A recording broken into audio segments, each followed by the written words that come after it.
resolución de el ejercicio número 2 de pretensado, ¿sí? Así que vamos a compartir pantalla.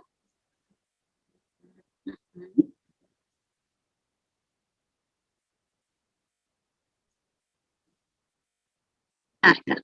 Bueno, confírmenme dos cositas, si se escucha bien y si se ve la pantalla. Sí, se escucha y se ve Sí, bien. las dos cosas. Bárbaro. Bueno. Vamos a ir bajando. Recuerdan que habíamos llegado hasta la parte de el cálculo de la fuerza de pretensado. Y nos tocaba, y dimensionamos el tensor, y nos tocaba, dimensionamos el tensor, vimos el trazado del cable y nos tocaba comenzar las pérdidas. Pero antes de seguir bajando, hay un compañero, Federico Soria, no sé si está conectado.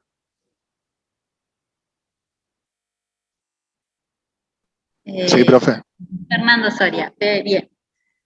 Antes de pasar, tenía una consulta respecto a la adopción de la fuerza de pretensado, que estaba muy bien. Y fíjense que esto es una cuestión de diseño. A ver, bien. Fíjense que esto es una cuestión de diseño, así como cuando uno también de la armadura necesaria ve cuál es la armadura adoptada. Acá nosotros, para ver cuál era la fuerza efectiva que teníamos que adoptar para que tenía que llegar al hormigón, ¿sí? Lo habíamos despejado de esta inecuación y como mínimo, para cumplir con esta inecuación, ¿sí? Tenía que ser 3,07 meganewton. Por una cuestión de redondeo, digamos, se adoptó, y porque este es mínimo, ¿sí? Por una cuestión también de un poco de seguridad, se adoptó 3,5 de efectivo, lo mínimo que debería llegar al hormigón, ¿sí? Un segundito que sigo admitiendo personas, ahí está. Ahí va. Entonces, después dijimos, bueno, otra adopción, adoptamos cierto porcentaje de pérdida y adoptamos finalmente 4,10 como fuerza que vamos a aplicar al acero, ¿sí? Desde el gato, la que tenemos que medir por los elementos de mediciones, que llegamos a 4,10 meganewton de fuerza, ¿sí? Y con eso, luego de las pérdidas, le debería llegar 3,5 meganewton, ¿sí? Y lo mínimo que le podría llegar es 3,07. ¿Por qué no adoptamos 3,10 y después adoptamos un 17? Es una cuestión de diseño y también con cierta cautela para que después no nos quede corto, ¿sí? Y tengamos que iterar otra vez, ¿sí? Pero es una cuestión meramente de diseño. Si uno puede hacerlo, estar más holgado, más cerca del límite o más lejos, adoptar un porcentaje de pérdida mayor, menor, pero es una cuestión de diseño, ¿sí? Lo que sí es fundamental es que se verifiquen las condiciones mínimas. De ahí para adelante es económico, ¿verdad? ¿Que quedó claro esa adopción? Sobre todo, Fernando, que me habías consultado por mail. Sí, sí, profe. Gracias. No, por favor. Igual ahora, justamente en esta parte del ejercicio, lo que vamos a hacer es calcular las pérdidas y ver si tienen o no que ver con ese 17% que habíamos adoptado. Entonces, ahora sí, contestada la consulta. Ingeniera, Sí. creo que usted cuando muestra las vigas, esa muestra con una armadura de hierro convencional. Sí. Sí, pero nosotros en ningún momento acá vemos cómo se calcula el hierro convencional, ¿eso no es cierto? Exacto. Acá, en realidad, lo vamos a tener armadura, vamos a ver a lo último. Lo tendríamos que colocar, si necesitamos armadura mínima, y lo vamos a colocar como armadura de fisuración, ¿sí? Vamos a colocar, a ver, déjame mostrar algunas fotitos. Me voy acá. Las armaduras pasivas, esto es constructivo, digamos, no está agregado en el programa de la materia, pero es importante, que no es nada difícil de determinar. Tenemos como armadura pasiva inferior, ¿sí? Esto se tiene que calcular, o es la armadura mínima que vamos a determinar ahora, ¿sí? O es una armadura que tenemos que complementar por una cuestión de verificación a la rotura por flexión, o es una armadura que tenemos que agregar por una armadura de fisuración que vamos a necesitar, ¿sí? Entonces, o por armadura mínima, ¿sí? Pero por cualquiera de esos criterios, seguramente no vamos a dejar sin armadura la parte inferior, ¿sí? Y siempre va a tener alguna armadura al menos mínima por debajo. Lo que tiene que ver, lo que ven en el costado, sí, son armaduras de piel, otra vez, armaduras de fisuración. Esto sí, en la parte de puente algo vamos a dar de ejemplo, ¿sí? Pero son armaduras constructivas, pero no que se necesitan meramente para la estabilidad.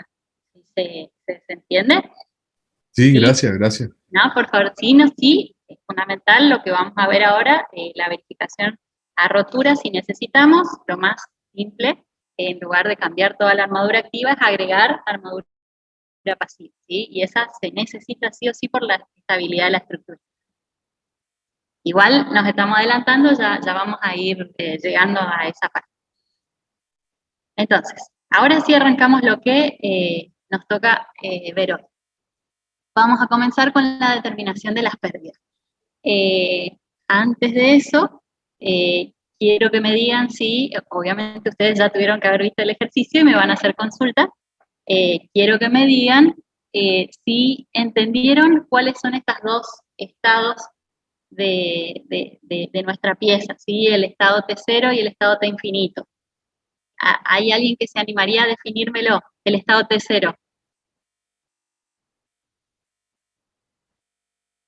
¿Alguien por ahí? ¿No? Bueno. Puede ser cuando el hormigón no llega a la resistencia especificada a los 28 días y cuando también tenemos en cuenta las pérdidas instantáneas. Ajá. Y algo menos teórico, o sea, ¿qué sería, cuál sería ese instante T0? Cuando estamos hormigonando, ¿puede ser? No. En el momento en el que se revisa el pretensado.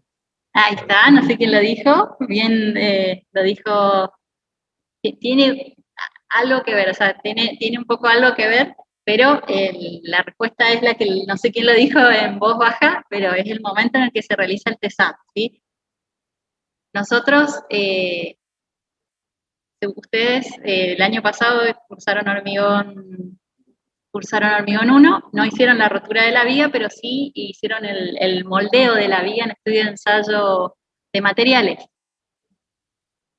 Y, o sea, si ustedes recuerdan desde allí, tenemos los encofrados, vamos a colocar el hormigón con la trabajabilidad adecuada, lo vamos a compactar, lo vamos a terminar, ¿sí? Le van a pasar la regla para dejar la superficie pareja, lo vamos a curar, ¿sí? Y ustedes dejaron armadura, dejaron colocada armadura.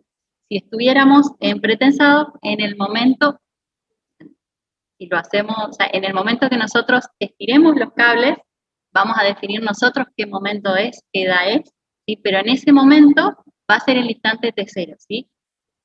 Nosotros lo vamos a elegir en función de la resistencia que tenga el hormigón, ¿sí? O al revés, ¿sí? Vamos a adaptar una resistencia que necesitaríamos y vamos a elegir el hormigón y la edad. Y para eso entonces, conozcan bien claro, digamos, las etapas del hormigón. El fragüe es el momento en el que pasa de estado fresco a estado sólido, es un momento, es un tiempo de fragüe. De ahí en adelante está el endurecimiento, y el endurecimiento es infinito, ¿sí? Sí es más acentuado en los primeros 28 días, ¿sí? La evolución de esa resistencia en el tiempo va a depender de un montón de factores, del agua, del cemento, de la relación agua-cemento, del clima, de muchos factores, de los aditivos. Y acá extrajimos una curva típica de evolución de resistencia, ¿sí? En el tiempo, ¿sí? ¿Cuál es la resistencia que va a tener? Está en porcentaje referida a la de 28 días, que es la edad de diseño. Acá entonces, teniendo la curva de un hormigón, en este caso el hormigón H35, uno dice, lo que adoptamos acá, la edad del hormigón entre 5 y 6 días, ¿sí? La adoptamos y vemos qué resistencia tiene el hormigón en ese momento. Entonces, una vez que colamos el hormigón, ¿sí? Ustedes lo colaron en estudio de ensayo un martes, al martes siguiente, suponiendo a los 7 días, o al lunes a los 6 días y demás, ahí en ese momento ustedes van a estirar los cables. Necesitan saber cuál es la resistencia que tiene el hormigón en ese momento, ¿sí? Entonces, ¿qué es el T0? Ya se los dije, díganme ustedes, ¿qué es el P igual a 0? Al momento de El momento de tesado. tesado. Momento de tesado. Y en ese momento que lo define el calculista, lo define el proyectista, uno tiene que ver qué resistencia tiene el hormigón, si es un hormigón fijo o si no, exigirle al proveedor de hormigón que necesito a los 5 días esta resistencia. ¿Sí? ¿Quedó claro entonces eso? Y el T infinito, alguien que me diga qué momento es ese. El momento cuando la viga está en servicio, profe. Bien, exactamente. Que es pasado los 28 días, ya es durante la vida útil, cuando la pieza está en servicio, ¿sí? ¿Por qué es importante? Estamos viendo pérdida. ¿Por qué es importante tener claro estos dos momentos? Porque va a haber unas pérdidas en el momento T0, las pérdidas instantáneas, y va a haber otras pérdidas en el T infinito. ¿Alguien que me diga pérdidas en instantáneas? ¿Con qué pérdida se les ocurre comenzar? La de rozamiento. Ah, bien, está bien. Vamos, arrancamos con eso. Entonces, esta no me voy a detener porque ya la vimos en el ejercicio número 1. Díganme si ustedes tienen alguna consulta.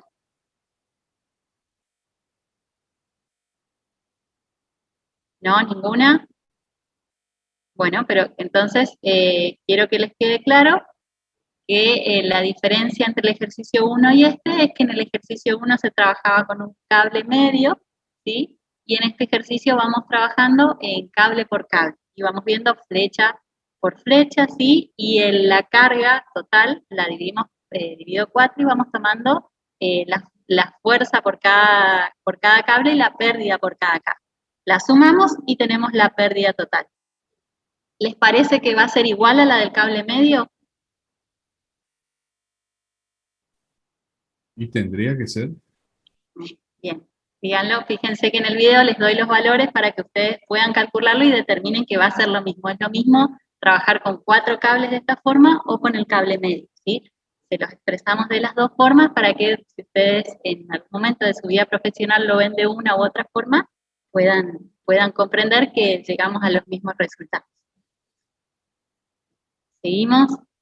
Esto ya lo doy por entendido, ya lo vimos 2 veces, así que, y no me hicieron consulta, así que ya está claro entonces. La segunda pérdida instantánea es la pérdida por acortamiento elástico.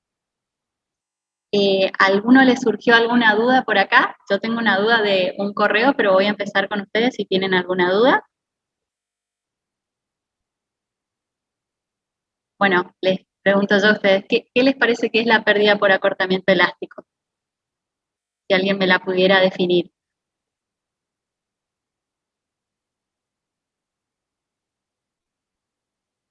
Sería como que a medida que se van tensando los cables, hasta que el siguiente queda tensado, el previo pierde un poco esa tensión.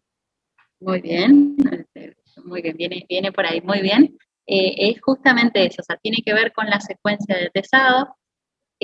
Recuerden que siempre que estamos trabajando con pérdidas, todo lo que haga que el hormigón se contraiga, nosotros al acero lo estamos traccionando, ¿sí? Todo lo que haga que al hormigón que está alrededor se contraiga, lo va a arrastrar al acero, ¿sí? Le va a generar una pérdida, ¿sí? Vamos a disminuir esa fuerza que le estamos dando, se va a disminuir. En este caso, tiene que ver con la forma en la cual realizamos el tesado, como dijo su compañero, ¿sí? Y las expresiones ya la vieron en la teoría, también les dimos la explicación en los videos.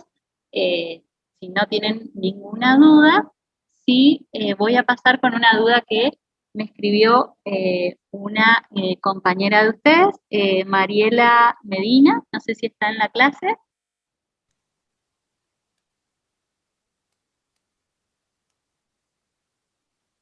¿Está? Sí, si estás, Mariela,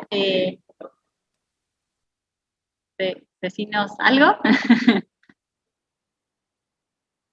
Bueno.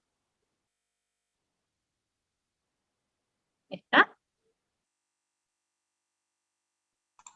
Ahí está, profe, mandó un mensaje. Perfecto. Bueno, entonces, ¿qué nos consultó Mariela? Respecto a este coeficiente, yo esto lo tomo como entendido, como ya les consulté, ¿sí? De quede cada valor.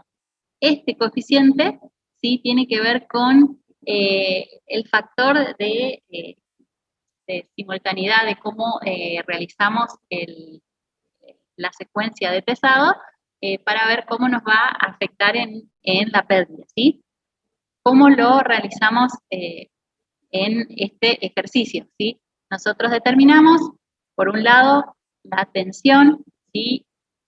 Ahora les voy a hacer una consulta respecto a eso.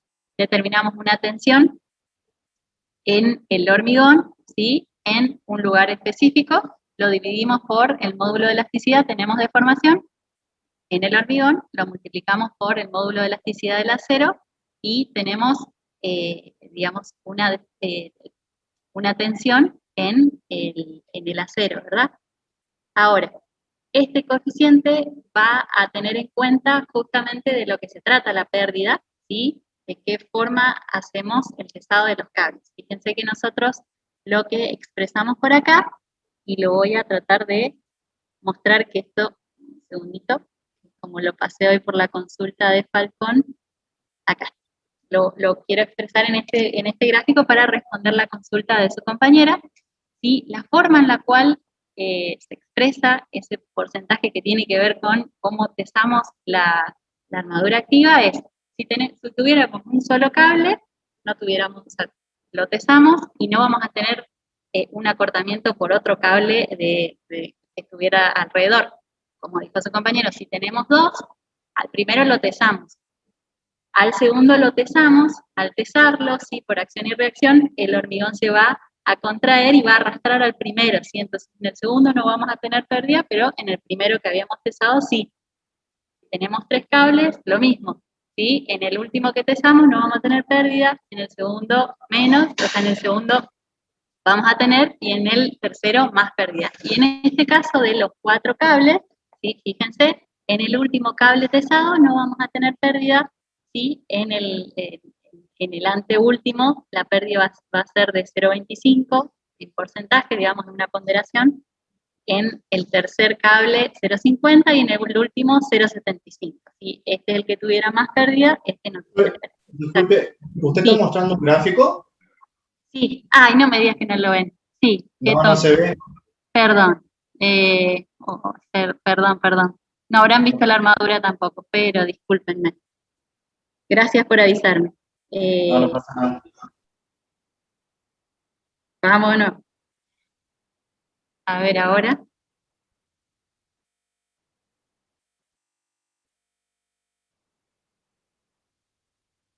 Problemas técnicos, perdón. Bien, a ver, ¿ahora me ven? Perdón, Sí. estaba al aire. Bueno, vamos de nuevo. Entonces, igual me escucharon, a ver si lo interpretaron con lo que se estaban imaginando. Tenemos entonces, en este caso 4 cables, ¿sí? El último cable que vamos a pesar no va a sufrir pérdidas por acortamiento, el anteúltimo sí va a sufrir una pérdida, el anteúltimo va a sufrir una pérdida mayor y el primer cable que habíamos pesado es el que más pérdidas va a tener, ¿sí? Si nosotros sacamos un promedio de ese porcentaje de ponderación, el coeficiente, digamos, que tendríamos que aplicar es 0,375, ¿sí? Ese coeficiente KS. ¿Y qué nos dice el reglamento que de ahí iba su compañera? Déjenme un segundo abrir el reglamento.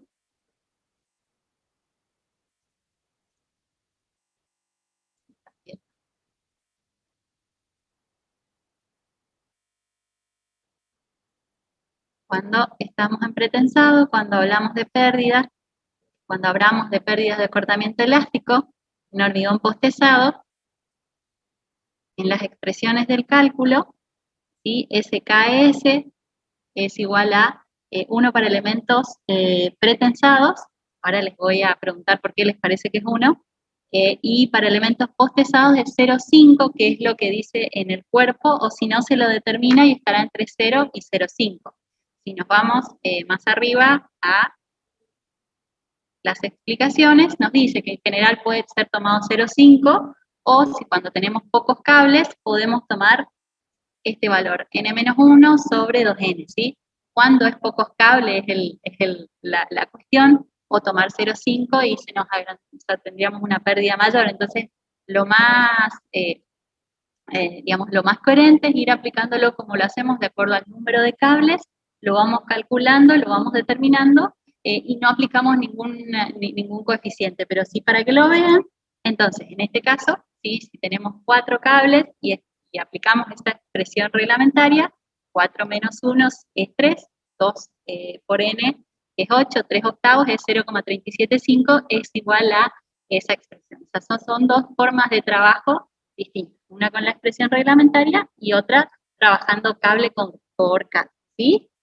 ¿Se entendió, Mariela? Espero cualquier cosita, si no se entendió, me lo consultás, ¿sí?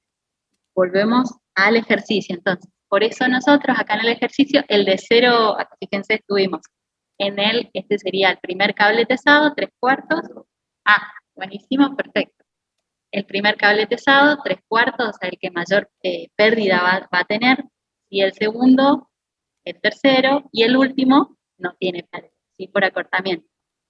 Sumamos todo, ¿sí? Y tenemos la pérdida por acortamiento en tensión, ¿sí? Y lo pasamos a fuerza multiplicando por la armadura de cada cable. ¿Entendido todo por acá? ¿No le surgió ninguna duda a nadie? ¿No? Bueno, yo les tenía que hacer una consulta. ¿Por qué dos? ¿Por qué les parece que este coeficiente KS es igual a, vamos al reglamento? Fíjense que lo toma igual a 1 para elementos pretensados. ¿Por qué les parece? O sea, es lo mayor, a cuanto más elevado es ese coeficiente, mayor es la pérdida.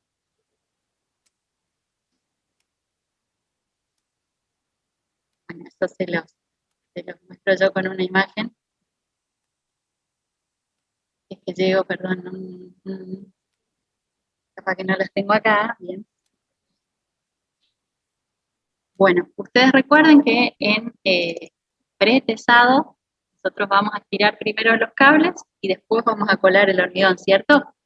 Pero en algún momento es ese instante T0 donde nosotros vamos a pasarle el esfuerzo del acero al hormigón, que es en el momento en el que cortamos los cables, ¿sí?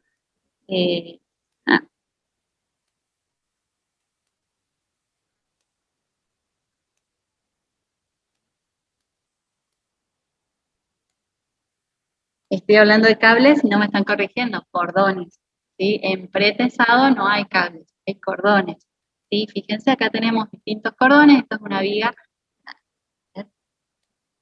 esta es la viga, ¿sí? Ya. Profe, ¿Sí? esa pérdida no sería mayor porque cómo es el hormigón, o sea, digamos, como que el acortamiento elástico, digamos, es mayor porque el hormigón todavía no alcanza una resistencia considerable como para poder no acortarse tanto. No porque uno elige, en realidad, no está mal, pero uno elige cuándo va a cortar. Y tiene el mismo tesero que uno elige cuándo va a tesar, uno elige cuándo va a cortar.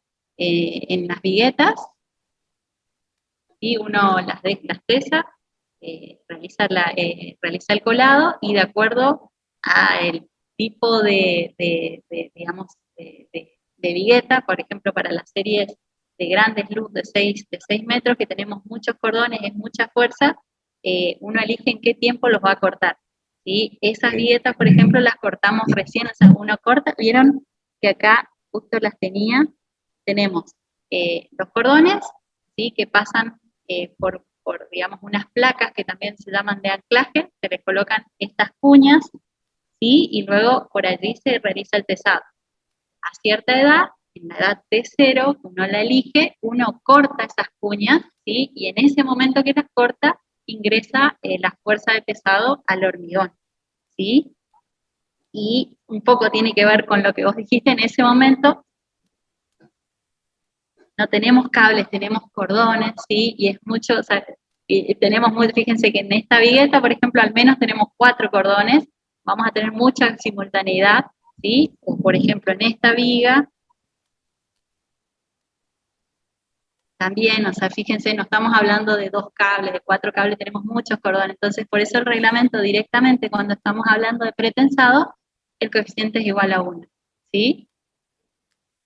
¿Por qué? Porque justamente o sea, cuando vayamos cortando los cordones, cada cordón le va a afectar al de al lado, y el esfuerzo por acortamiento, tal cual lo expresa el reglamento, va a ser mayor.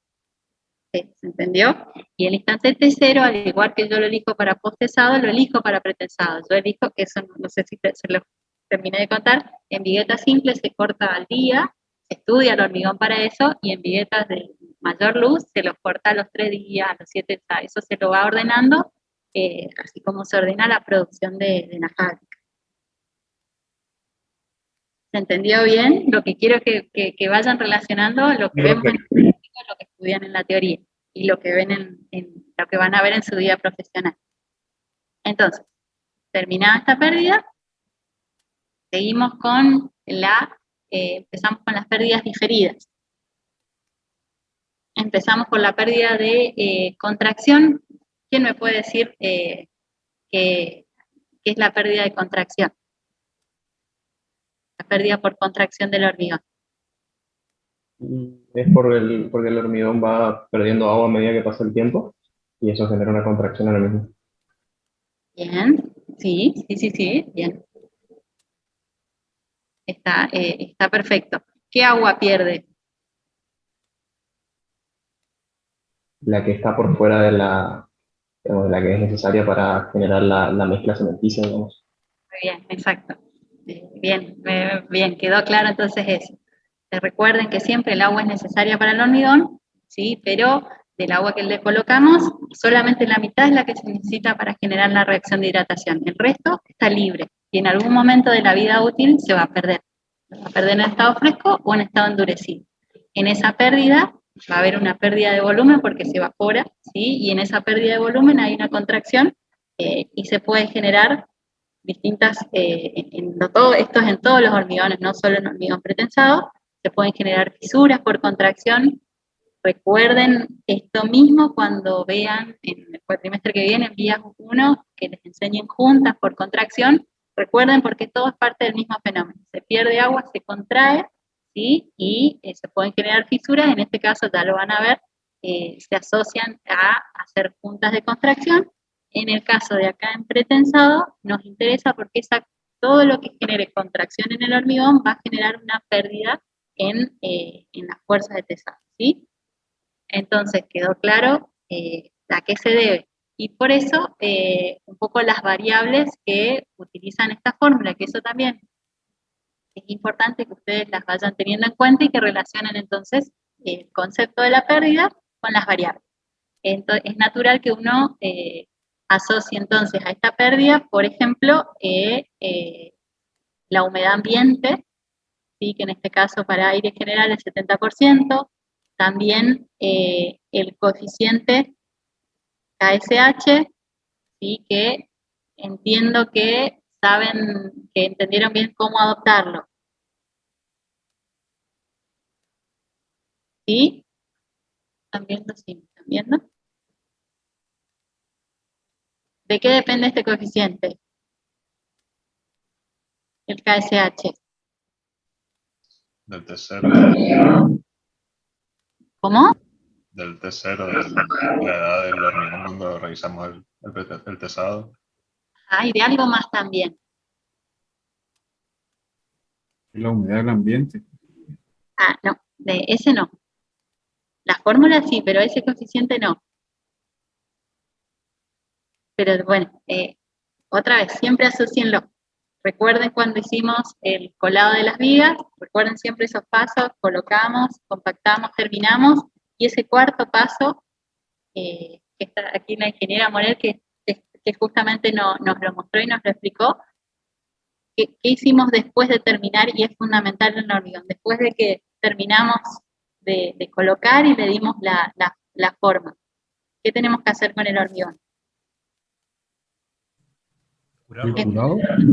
El curado, es muy importante. Y el curado tiene que arrancar desde ese momento, después que lo terminamos, o sea, en el momento, hasta ciertos días. Esos días nos lo define el proyectista o la inspección y demás. Puede ser un día, 3 días, 7 días, otros los mantienen más tiempo, ¿sí? Pero desde que finaliza el curado, es justamente mantener al hormigón en condiciones de humedad óptima para la evolución de la resistencia. Entonces, si lo vamos a mantener con humedad, no va a perder humedad, o no debería, si lo estamos realizando bien, entonces no vamos a tener esa pérdida. Y va a aparecer desde que dejamos de curarlo, ¿sí? Entonces, por eso ese coeficiente, o sea, desde que dejamos de curarlo hasta que tesamos, ¿sí? Cuanto más lejos lo curamos, por ejemplo, un solo día y lo vamos a tesar a los 28 días, de ahí en adelante sí pudo haber perdido mucha agua, y cuando nosotros realizamos el tesado ya no tengamos tanta pérdida, ¿sí? En cambio, si nosotros terminamos de curar y ya realizamos el tesado, va a tener más humedad como para perder, y esta pérdida va a ser mayor.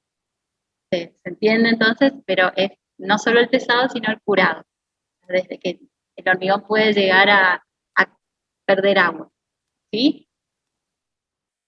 Bueno, entonces, ¿quedaron claros todos los coeficientes? Si no tienen ninguna duda, porque esto ustedes ya lo vieron, seguimos. La pérdida por fluencia del hormigón, cuéntenme a ver alguno de qué se trata.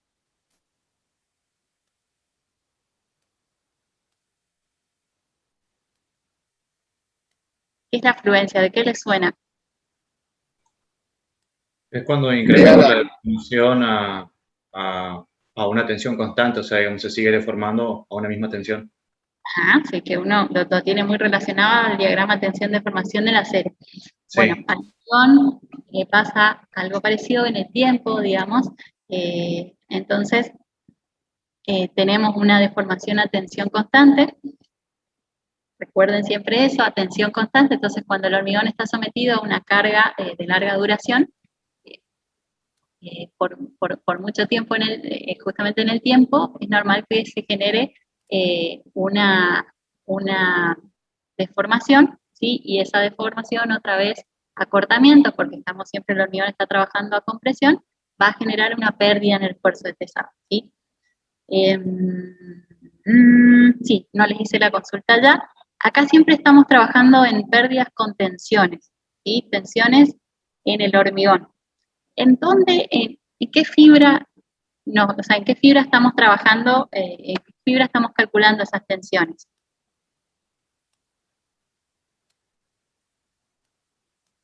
¿En dónde nos interesa calcular las tensiones del hormigón para calcular estas pérdidas?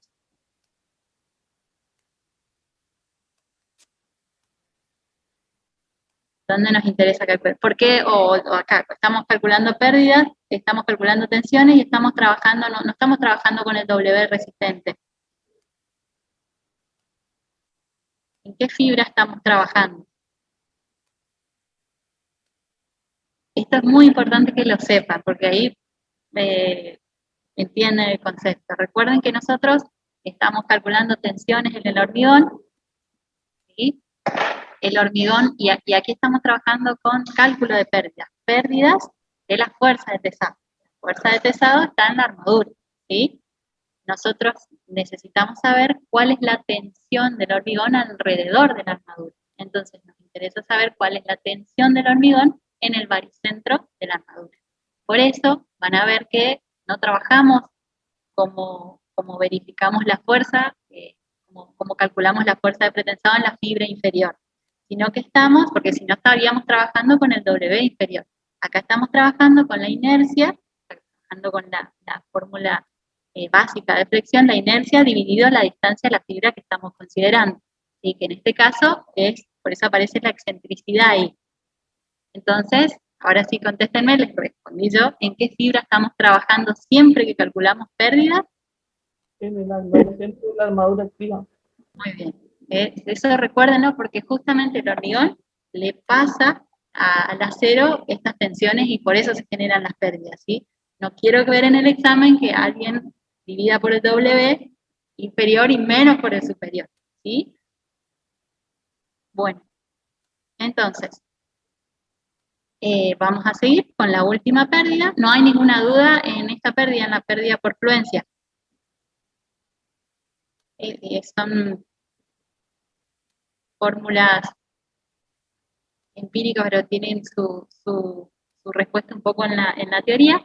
Entonces, la última, la pérdida por relajación, que une un poco todas las pérdidas y trabajan con ciertos coeficientes. Ninguna duda hasta acá. Esto es aplicación básicamente de fórmula. Alguno que me cuente qué es la pérdida por relajación de los cables en el acero.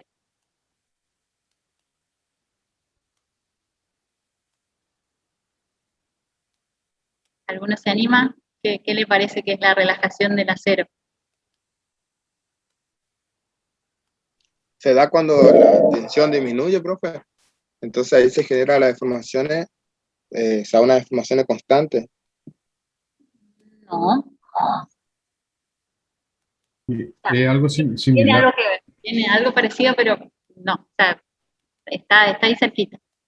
Algo similar a la afluencia del hormigón, pero en el acero sería cuando está sometido a carga va perdiendo lentamente tensión. De inverso, recuerden la afluencia y recuerden el diagrama, tensión de formación del acero. Era una tensión.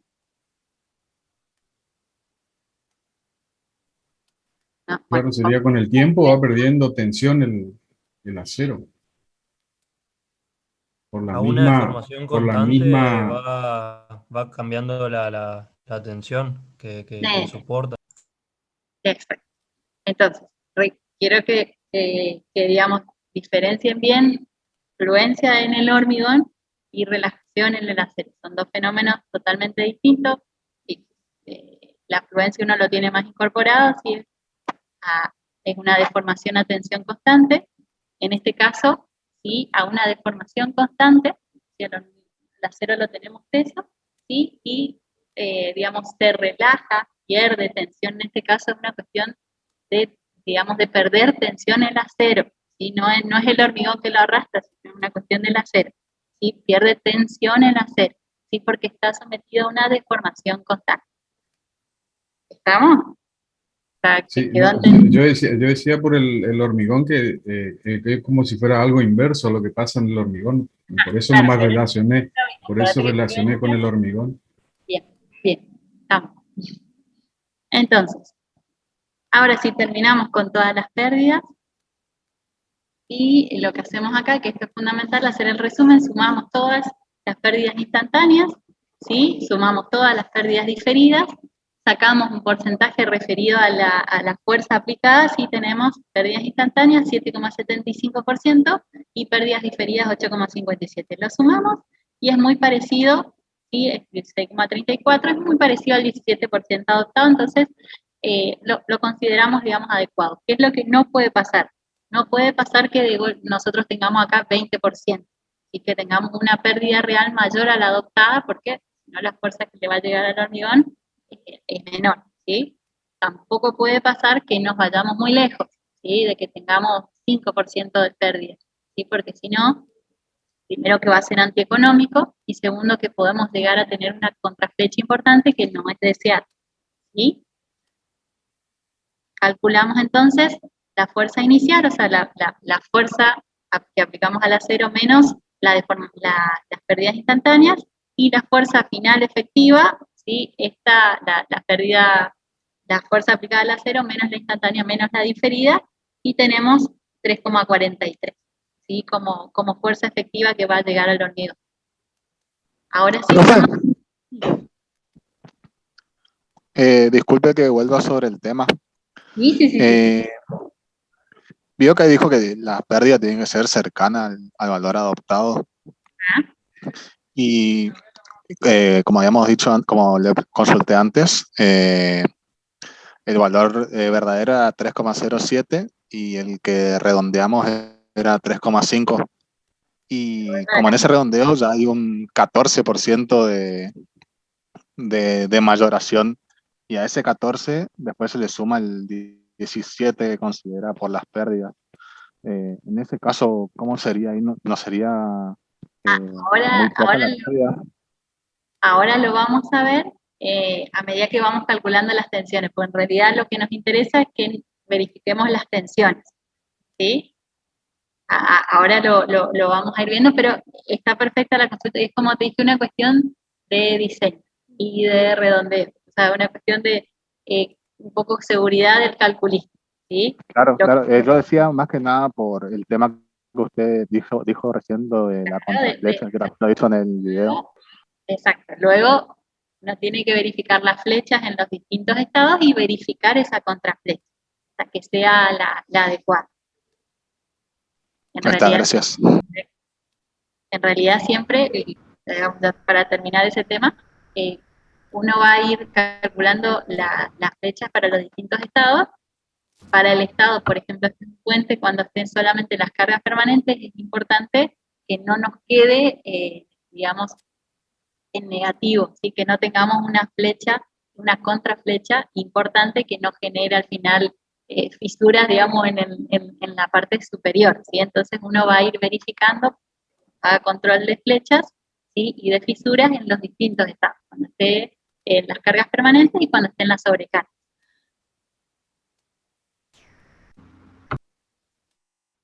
Bueno, entonces, ahora sí comenzamos con la verificación de las tensiones en estado de servicio. Recuerden que para lo que tiene que ver con flexión y las verificaciones de la estabilidad de la pieza, tenemos que verificar tensiones en estado de servicio y la verificación de la seguridad a rotura, como lo vieron en la teoría.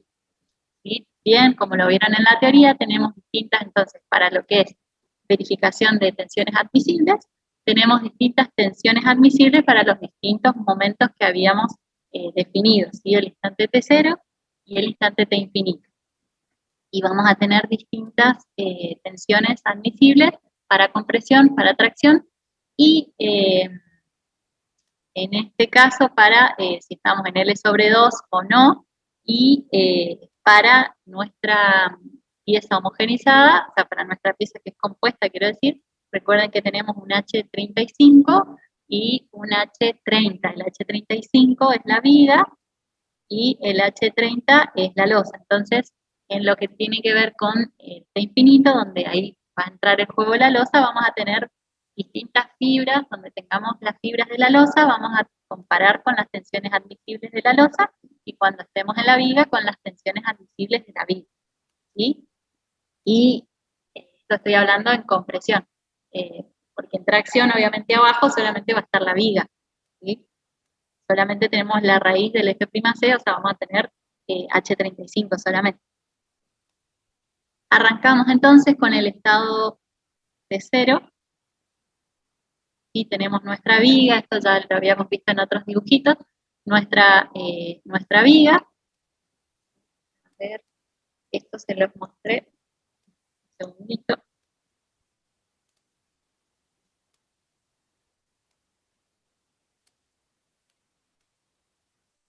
No, estaba acá afuera. Esto seguramente lo habrán visto cuando vieron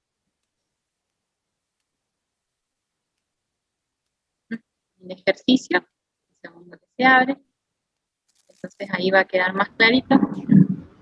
Pero, profe, antes que arranque con eso, ¿qué pasaría ahí cuando usted dijo que si quedaba el 5% el delta P en el punto anterior?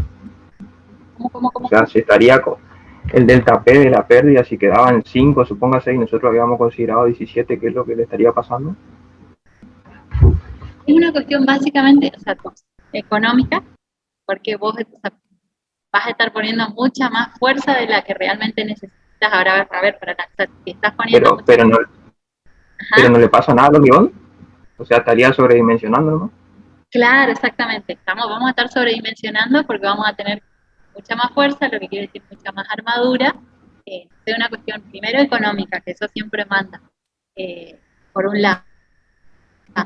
Y segundo, en algunos casos, sí que le pongamos tanta, recuerden, en la teoría, cuando ven el pretensado no fisurado, a veces trabajar con un pretensado tan restrictivo no es lo mejor, ¿sí? Porque puede esa gran compresión que le estamos introduciendo, y cuando, por ejemplo, sobre todo en los casos donde no vamos a tener sobrecarga o tenemos marcas, como en los puentes donde las cargas permanentes y la sobrecarga en valor son bastante parecidas, ¿sí? Y cuando no esté en la sobrecarga, si pongamos en flecha, vamos a tener la mitad de la flecha y puede ser que tengamos contraflechas negativas, ¿sí?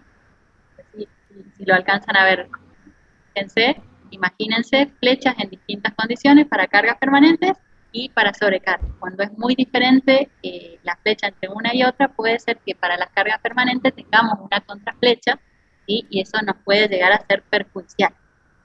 ¿Sí? Lo que le explicó el ingeniero fue sobre todo la conveniencia de elegir el grado de pretensado. Siempre es conveniente estar trabajando en un pretensado más vale de transición.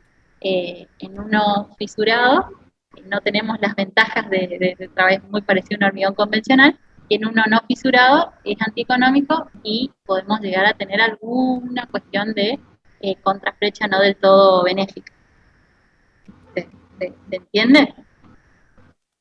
Pero eso es importante, viene por ahí, viene por ahí, y sobre todo míralo desde los antieconómicos. Sí, sí.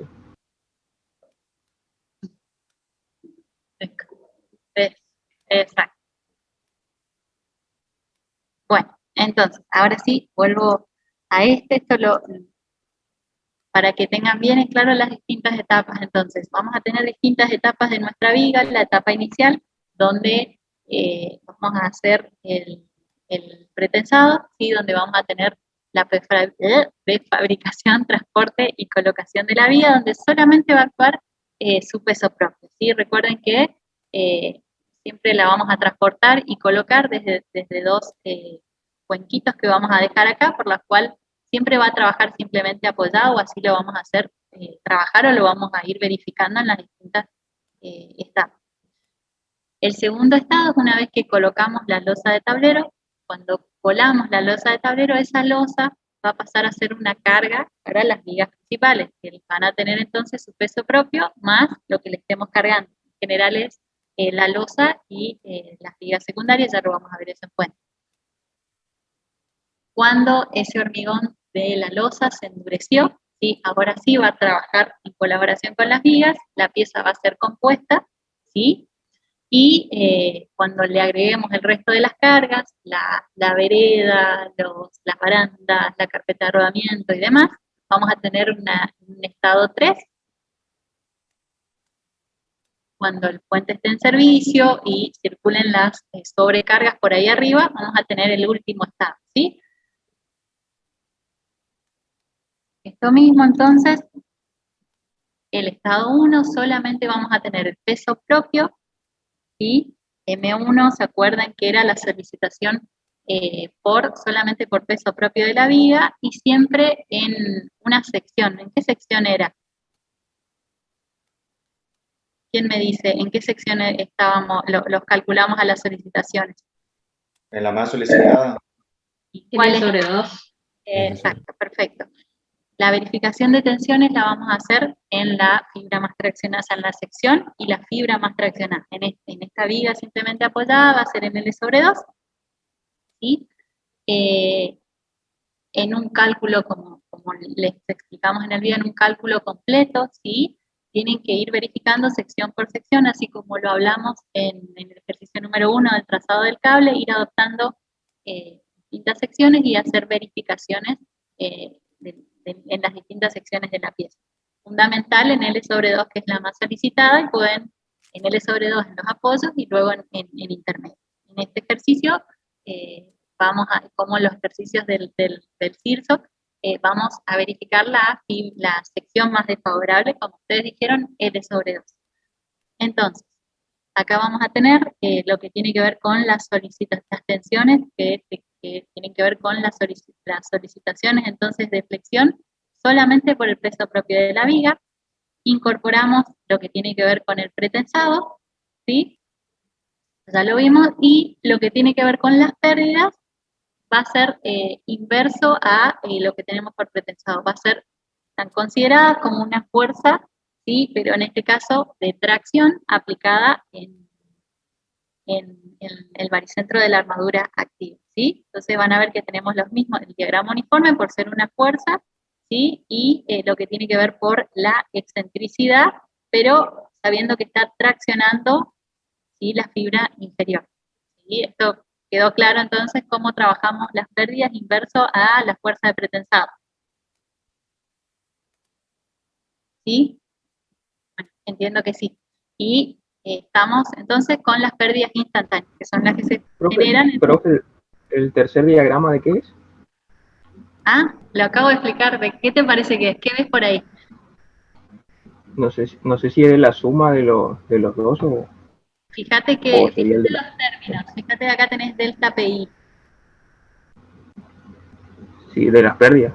Ajá, exacto. O sea, vamos a tener, lo podemos hacer de distintas formas. Vamos a tener lo que habíamos explicado, que ya se vio de la fuerza de pretensado, que genera una compresión uniforme en todas las fibras, ¿sí? Y por la excentricidad de la fuerza, este diagrama doble triangular, y si a la pérdida, que es lo que acabé de explicar, si a la pérdida la consideramos en lugar de que genera un esfuerzo de compresión, ingresa un esfuerzo de compresión, ¿sí?, en donde tenemos la armadura activa, la pérdida es todo lo contrario, ¿sí?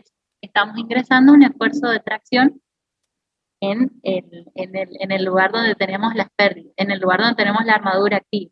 ¿Sí? Por eso entonces vamos a tener un diagrama uniforme, ¿sí?, porque es una fuerza aplicada en la sección, y por tener una excentricidad, por no estar en el baricentro, este diagrama doble triangular. Otra forma de verlo es no trabajar con la fuerza, sino que trabajar directamente con el P0, o sea, la fuerza aplicada al acero descontada las pérdidas instantáneas directamente con un solo diagrama, ¿sí? Pero queríamos explicarlo porque les va a ser de utilidad para el resto de las pérdidas, cómo se trabaja descomponiendo, digamos, a la fuerza y a las pérdidas. ¿Se entendió?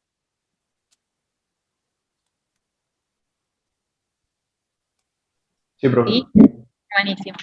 Bueno, entonces, ¿qué tenemos que hacer? Tenemos que verificar, estamos en la sección L/2, tenemos que verificar las fibras más solicitadas, que van a ser, como lo ven en los diagramas, la fibra inferior, ¿sí?, y la fibra superior, ¿sí? Entonces, por cada una de los estados vamos a hacer la verificación de las fibras más solicitadas. Y siempre, en este caso, en la sección L igual L/2, ¿sí? Lo mismo que vimos en gráfico lo vamos a aplicar, ¿sí? Y acá está lo que les decía, la forma de simplificar, lo pueden trabajar como lo vemos acá, ¿sí?, trabajando con los términos de la fuerza y las pérdidas, o directamente el término P0, que es la fuerza menos las pérdidas instantáneas. Finalmente, tenemos fuerzas de compresión en la fibra superior y fuerzas de compresión en la fibra inferior, ¿sí? Vamos viendo, de acuerdo, siempre considerando negativo compresión, positivo tracción, vamos viendo qué tipo de tensión tenemos en la pieza y comparamos con la tensión admisible que corresponda, ¿sí? Fíjense, y arriba estamos en T igual a 0 en compresión, ¿sí? Entonces corresponde 0,6 de la resistencia que tenemos en ese momento, ¿sí?, que es 24,5 megapascal. ¿Se entendió bien esto? Pasamos entonces al siguiente estado y vamos, entonces, incorporamos la losa de tablero que dijimos que era el estado 2. Esa losa de tablero, que todavía está fresca, va a generar tensiones en la viga, ¿sí? Va a generar, esa losa va a ser una carga para la viga, entonces vamos a tener este diagrama de tensiones en nuestra viga, ¿sí? El M2, recuerden que era las solicitaciones para que tenían en cuenta el peso de la losa de tablero. Cuando la losa se endurezca, ¿sí?, la pieza ya va a pasar de la sección 1 a trabajar en una pieza compuesta, ¿verdad? De ahí, cuando le incorporemos las cargas 3, digamos, las cargas permanentes, ahora sí, que van a estar actuando en la sección compuesta, va a trabajar toda la pieza. Y con la salvedad que al principio, cuando ya vimos la pieza cómo se homogenizaba, también vimos que como tenemos la misma deformación acá y tenemos distintos módulos de elasticidad, vamos a tener distintas tensiones, ¿sí? La pieza, el H35 va a tomar más tensión que el H30 y por eso tenemos esta digamos, diferencia en el diagrama de tensión, ¿sí? Simplemente a las tensiones de la viga las multiplicamos por el cociente entre el hormigón de la losa dividido el de la viga. Incorporamos las pérdidas diferidas, y recuerden que allá estábamos en las instantáneas, las diferidas se van a dar en la sección homogenizada, y hacemos lo mismo, que por eso era útil aprenderlo desde acá, hacemos lo mismo que trabajamos acá, como una fuerza de tracción aplicada en el baricentro de la armadura, hacemos lo mismo, sí, pero en este caso son pérdidas diferidas, y también con la salvedad de que donde tenemos H30 tenemos una tensión distinta por la diferencia de módulos de elasticidad. Y como último estado, vamos a tener la sobrecarga, agregamos todo lo que tenga que ver con solicitaciones por sobrecarga de la misma forma. Lo que está en azul tiene que ver con solicitaciones externas, lo que está en rosadito tiene que ver con las pérdidas, y lo que está en rojo tiene que ver con las fuerzas de pretensado, ¿sí? Otra vez, las fibras que me interesan determinar en este caso de verificación de tensiones son las más solicitadas, la fibra inferior y la fibra superior. Y también me va a interesar verificar qué pasa acá en el medio entre la viga y la losa.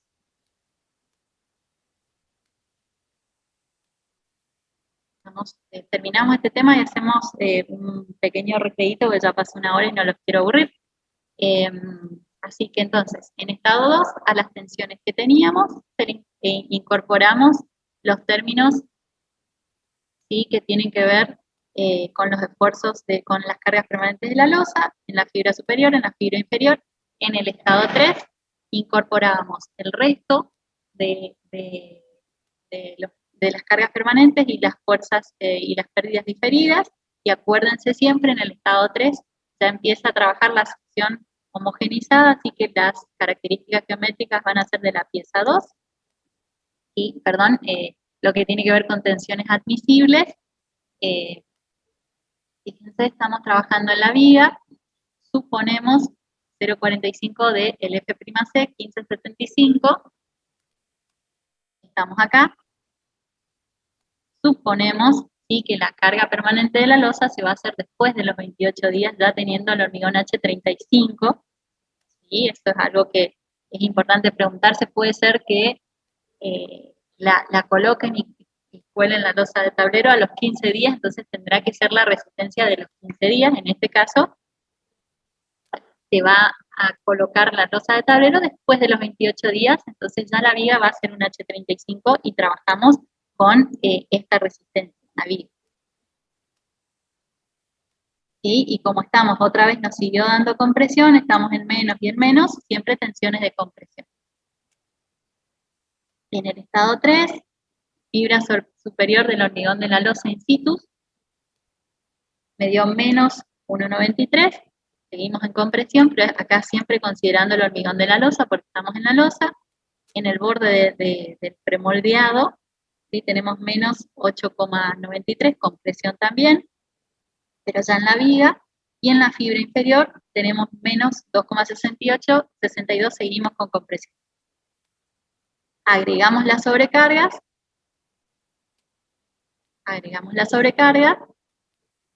y en este caso, en el borde superior tenemos menos, en la losa, menos 5,67, seguimos en compresión. Borde superior del hormigón premoldeado, menos 11,97, seguimos, aquí estamos en compresión. Ahora lo admisible. Y en la fibra inferior, ahora sí ya tenemos tracciones. Tenemos 3,95 menor a lo admisible, así que estamos en buenas condiciones. Verificamos en cada una de los estados las distintas tensiones de compresión y tracción del hormigón. A veces, digamos, porque uno determina la fuerza de pretensado para verificar este último estado. Y para este tiene que haber verificado, salvo que haya cerrado a las pérdidas. pero puede que algún estado intermedio no verifique, por eso es importante hacer los distintos estados, y no solo a tracción, sino también a compresión. Bueno, ahora sí hacemos un recreíto, son las 4:05, hacemos un recreíto de 5 minutos, de 10 minutos, ¿sí? Y a las 4:15 nos vemos y ya nos queda un poquitito del ejercicio.